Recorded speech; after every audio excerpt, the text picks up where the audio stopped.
سوال یہ تھا کہ اگر دجال حضور صلی اللہ علیہ وآلہ وسلم کے دور میں تھا تو اب کہاں ہے؟ محققین کا خیال ہے کہ دجال جس قوم کا نجات دہندہ ہے وہ اتنی پاورفل ہے کہ زمین کی ایسی چھان بین کر دے کہ جیسے فلٹر جو ہے وہ پانی کی کرتا ہے.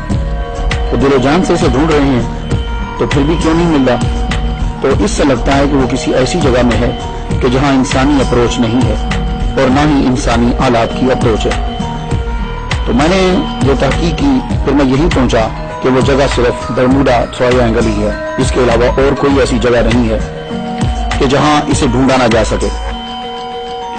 یہ برموڈا پہلے اوقیانوس کے کل 300 جزیروں پر مشتمل ہے.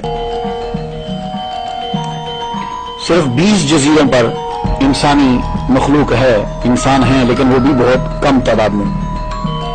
اور جو علاقہ خطرناک سمجھا جاتا ہے اسے برموڈا ٹرائنگل کہتے ہیں. برموڈا تکون جو ہے اس کا کل رقبہ 11,40,000 مربع کلومیٹر ہے.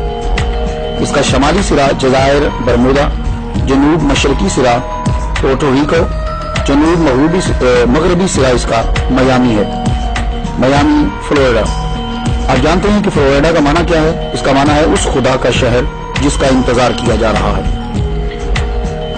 یہ جو جگہ ہے 1850 میں یہ برموڈا تکون اور اس کے قریب علاقے میں 50 سے زائد کشتیاں غائب ہو گئی. اکثر ڈوبے ہوئے بحری جہاز امریکی ریاست کے ماتحت تھے. پہلا بحری جہاز جو اس کے اندر ڈوبا 340 افراد لے کر وہ غائب ہو گیا اسی کے اندر. پھر اس کے کچھ عرصے بعد ایک آبدوز 1968 میں 1968 میں 99 افراد کو لے کر غائب ہو گئی اسی جگہ میں. 5 دسمبر 1945 کو تقریباً 2:10 میں امریکی ریاست فلوریڈا کی ایئر بیس سے 5 طیارے اڑے تھے. 4 بجے ایک طیارے کا پیغام آیا. پائلٹ بولتا ہے عجیب و غریب صورتحال کا سامنا ہے، میں زمین نہیں دیکھ پا رہا ہوں، میں اپنی جگہ کا تعین نہیں کر پا رہا، ہم فضا میں کہیں گم ہو گئے ہیں. ایئر بیس سے پیغام آتا ہے مغرب کی طرف اڑان جاری رکھو. پائلٹ کہتا ہے مجھے نہیں پتا چلا کہ مغربی سمت کہاں ہے. اور جب وہ یہ میسیج پہنچا رہا تھا واپس، اس وقت سورج غروب ہونے کا ٹائم تھا، 4-5 کا ٹائم تھا، تو اس کو سورج دیکھ لینا چاہیے تھا. تو اگر نیویگیشن کام نہیں کر رہے تو سورج غروب ہونے کا وقت تھا، سورج دیکھ کر ہی سمت کا تعین کر لیتے، مگر پائلٹ تعین نہیں کر پائے. آخرکار رابطہ ٹوٹ گیا اور یہ 5 جہاز بھی یہاں کے یہی غائب ہو گئے. ان 5 طیاروں کو تلاش کرنے کے لیے 5 دسمبر شام 7:30 پہ پھر ایک اور طیارہ بھیجا گیا. اس کا کام یہ ہوتا ہے کہ جو جہاز گم ہو جائے اس جہاز کو جا کے تلاش کرو، اور یہ جہاز جو ہے یہ پانی کے اندر بھی اتر جاتا ہے. باوجود اس بات کے کہ یہ مہارت تعمیر رکھتا تھا، یہ جہاز جو تلاش کرنے گیا وہ بھی وہاں جا کر گم ہو گیا. میرے خیال کے مطابق یہی دجال کا ٹھکانہ ہے. اس جگہ شیطانی طاقتوں کا مرکز ہے. ایسی مقناطیسی کشش یا برقی لہریں ہیں وہاں جو ہماری بجلی سے 1000 گنا طاقتور ہیں. اور مجھے یہ لگتا ہے کہ دجال جب آئے گا وہ اسی طاقت کا استعمال کرے گا. اور اس طاقت کو، جو طاقت برمودا ٹرائنگل کے اندر ہے، جو لہریں ہیں، ان پر اگر کنٹرول ہو جائے تو آج جو گاڑی آپ اپنے 1960 45 کے اوپر یا 59 پہ چلا رہے ہو، یہ گاڑی 10,000 گنا رفتار کے ساتھ تیز چلنے لگ جائے گی. اس کے سامنے پیٹرول کوئی چیز نہیں، گیس کوئی چیز نہیں، اس کے سامنے بجلی کوئی چیز نہیں. یہ اتنی پاورفل طاقت ہے کہ کوئی جہاز، بحری جہاز ہو، ہوائی جہاز ہو، کوئی بھی جائے، وہ اس کو لہریں اس کو تروڑ مروڑ کر چیز کا نام و نشان مٹا کے رکھ دیتی ہے. تو ایک اور اشارہ مجھے ملتا ہے کہ دجال جو ہے وہ اسے برموڈا ٹرائنگل کے اندر ہی ہے. وہ کیسے؟ حضور صلی اللہ علیہ وآلہ وسلم کا فرمان عالیشان ہے کہ شیطان اپنا تخت جو ہے وہ سمندر کے اوپر لگاتا ہے. اور قرآن مجید میں ویسے دجال کا نام نہیں ہے، نہ اس کا ذکر ہے، لیکن یہ مسئلہ اتنا امپورٹنٹ ہے کہ حضور صلی اللہ علیہ وسلم نے اس کو بڑی ڈیٹیل کے ساتھ بیان کیا ہے. لیکن ایک اشارہ ملتا ہے کہ شیطان کا تخت کہاں ہے، وہ اپنا تخت کہاں لگاتا ہے. انہ یراکم هو وقبیلہ من حیث لا ترونہ. یہ ایسی جگہ پہ اپنا تخت لگاتا ہے کہ جہاں سے تم نہیں دیکھ سکتے. تو یہ بھی ہم تو آج کل کے دور کے اندر تو آپ سمندر میں دیکھ سکتے ہو، صرف برمودا ٹرائنگل واحد جگہ ہے جہاں تم نہیں دیکھ سکتے. تو پتہ چلا کہ شیطان جو ہے، اور شیطان کا سب سے زہریلا تیر جو ہے وہ دجال ہے. کارآمد اور زہریلا تیر جو، تو معلوم یہ ہوا. اور ان لہروں کو کیوں پیدا کیا گیا؟ برمودا ٹرائنگل کے اندر اتنی پاورفل طاقت کیوں ہے؟ وہ وجہ یہ ہے کہ دجال کو وہاں چھپانا ہے، ادروائز تو نکال لائیں گے، ڈھونڈ لیں گے اسے. تو یہی. لیکن ایک اور میں ریسرچ کرتے کرتے ایک بات مجھے معلوم ہوئی کہ 2 ڈاکٹر کہتے ہیں کہ ڈاکٹر جیمس اور ڈاکٹر موریس جیسوب، कहते ये दो डॉक्टर जो थे इन्होंने बर्मुदा ट्रायंगल के बारे में कुछ जान लिया था। अब पता नहीं बाद में ये मार दिए गए या क्या हुआ, लेकिन खबर ये फैला दी गई कि इन लोगों ने, दोनों डॉक्टरों ने जो है वो खुदकुशी कर ली थी। क्या मसला है?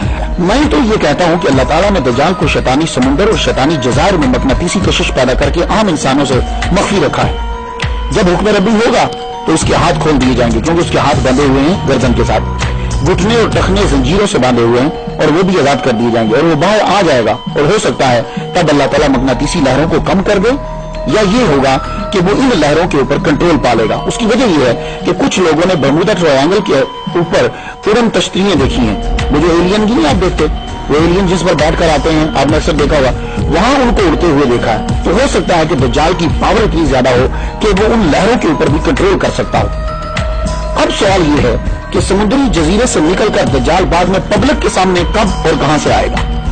ये तो बात तय हो गई कि दज्जाल किसी जजीरे में ही रहता है, और मेरी अकल के मुताबिक वो बर्मुदा ट्रायंगल के अंदर ही है।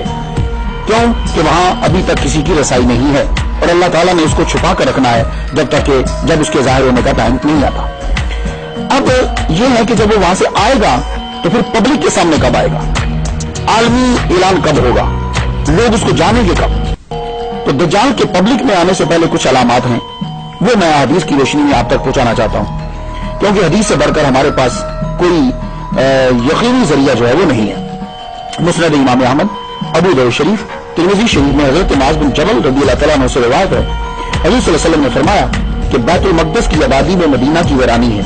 मदीना की वीरानी में जंग अजीम, और जंग अजीम का होना कुस्तुनतुनिया की फतह है, जिसके बाद दज्जाल का निकलना है। तो पता यह चला कि मदीना वीरान हो जाएगा, इतना वीरान हो जाएगा मदीना कि वहां जानवर फिरने लग जाएंगे, इंसान मदीना छोड़कर निकल जाएंगे। ये दज्जाल से पहले की बात है। और जब ये मदीना वीरान होगा तो बैतुल मक़दिस जेरूसलम आबाद हो जाएगा, और मदीना की वीरानी के बाद जंग अजीम होगी, कुस्तुनतुनिया फतह होगा, उसके बाद दज्जाल आएगा। ये दज्जाल के पब्लिक में आने से पहले के मैं हालात आपको बता रहा हूं। एक और हदीस हमारी मदद करती है ये जानने की कि दज्जाल के ज़हूर से कबल हालात क्या होंगे। बारिश बंद कर दी जाएगी अल्लाह ताला की हुक्म से, और रिज़्क़ जमीन पैदा करना बंद कर देगी। हजरत अबू उमामा बाहिली रज़ियल्लाहु तआला अन्हु से रिवायत है, हुज़ूर सल्लल्लाहु अलैहि वसल्लम ने फरमाया दज्जाल के ज़हूर के पहले 3 साल सख्त होंगे। पहले साल अल्लाह ताला हुक्म देगा, ऐ आसमान तीसरा हिस्सा बारिश रोक दे, ऐ जमीन तीसरा हिस्सा ज़राअत रोक दे। दूसरे साल अल्लाह ताला फिर हुक्म देगा, अब जो बाकी बचा है उसमें से कहेगा, अल्लाह कहेगा तीसरा हिस्सा बारिश रोक दे, जमीन को हुक्म देगा तीसरा हिस्सा ज़राअत का रोक दे। तीसरे साल अल्लाह ताला हुक्म देगा, आसमान बारिश मुकम्मल तौर पर बंद कर दे, ऐ जमीन तू मुकम्मल तौर पर अपनी ज़राअत रोक ले, ताकि जानवर जो है वो भी मरने लग जाएंगे, क्योंकि जानवर तो घास खा लेते हैं, ऐसी चीजें खा लेते हैं। तो यानी गोया के जमीन पर घास उगना भी खत्म हो जाएगा, जानवर भी मरने लग जाएंगे। ये है शैतान से पहले के 3 साल। इब्ने माजा शरीफ में ही हदीस मुबारक है। मुस्नद इमाम अहमद, अबू दाऊद और इब्ने माजा की स्टडी करने के बाद हदीस के मुताले से मैं आपको बता सकता हूँ कि दज्जाल के ज़हूर से कुछ साल उसके पब्लिक में आने से पहले क्या हाल होगा। बैतुल मक़दिस आबाद हो जाएगा, जंग अजीम होगी, मदीना शरीफ वीरान हो जाएगा, लोग छोड़ जाएंगे, कुस्तुनतुनिया की फतह हो जाएगी, मुकम्मल कहत हो जाएगा, ना बारिश होगी ना फसल, लोग बुग़्ज़ व अदावत की वजह से बिछड़ जाएंगे, एक दूसरे से उसका माल और औलाद छीनेंगे, यानी एक दूसरे के बच्चे भी छीन लेंगे। ये लोग एक आदमी की बात के लिए इकट्ठे होंगे जो बद इखलाक होगा, बेइल्म होगा, मुल्क में लाकानूनियत, और उसके पास उससे निजाम भी नहीं चलेगा। इंसान सुबह को मोमिन होगा और शाम को काफिर हो जाएगा। लोग 2 किस्म के रह जाएंगे, एक जो मोमिन होंगे उनके अंदर मुनाफिकत नहीं होगी, ये बोल कम होंगे, दूसरे मुनाफिक होंगे, ईमान नहीं होगा, बहुत ज्यादा तादाद में होंगे। ये फितने जब फैल जाएं तो हुजूर सल्लल्लाहु अलैहि वसल्लम फरमाते हैं उसी दिन उसका इंतजार करो कि वो पब्लिक में अपीयर हो जाएगा, या अगले दिन उसका इंतजार करो। तो दज्जाल किस मुल्क में आएगा? एक हदीस में है कि वो इस्फहान के एक मकाम यहूदिया से निकलेगा। सही मुस्लिम शरीफ बाब जिक्र दज्जाल के अंदर है कि हुजूर सल्लल्लाहु अलैहि वसल्लम ने फरमाया दज्जाल शाम और इराक के दरमियान से निकलेगा।